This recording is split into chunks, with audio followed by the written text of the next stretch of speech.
Today I'll be talking about the permanent mandibular canines.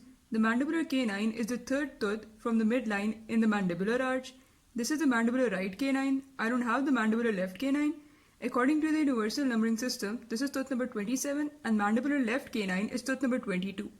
Before starting off, I wanted to compare the maxillary and mandibular canines. Here the one on the right is the mandibular canine, and you can see that the mesiodistal dimension of the mandibular canine is lesser than the maxillary canine. The labial aspect is less convex when compared with the maxillary canines, but it is more convex when compared with the mandibular incisors. The mesioincisal angle is rounded, while the distoincisal angle is even more rounded. The distal margin is shorter than the mesial margin. The cusp tip is not as long and as sharp as the maxillary canine. Before attrition, the distoincisal slope is longer than the mesioincisal slope, and after attrition, the distoincisal slope lengthens while the mesioincisal slope shortens.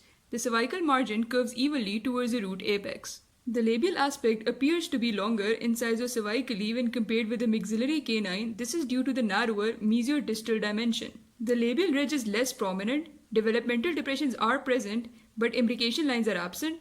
The height of contour is located in the cervical third.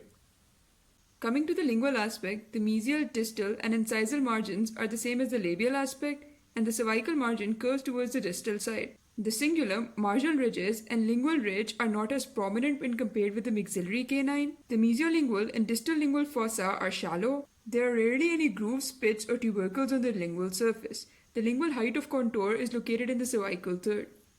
The mesial aspect is triangular in shape. The labial margin is convex, while the lingual margin is concave in the incisal third and convex in the cervical third. The cervical margin curves evenly towards the incisal surface. The contact area is ovoid and it is located in the incisal third. This is also where the height of contour is located. The distal aspect is similar to the mesial aspect except that it is smaller in all dimensions. As a result of this, the height of contour and the contact area are located at the junction of the incisal and middle thirds. From the incisal aspect, the mandibular canine is similar to the maxillary canine. The crown is thicker labiolingually towards the mesial side and the cingulum is towards the distal side. The root is single and straight, and it is the longest root in the mandibular arch. The root is wider labiolingually than it is mesiodistally. Also on the mesial and distal sides, concavities are present which are called longitudinal grooves.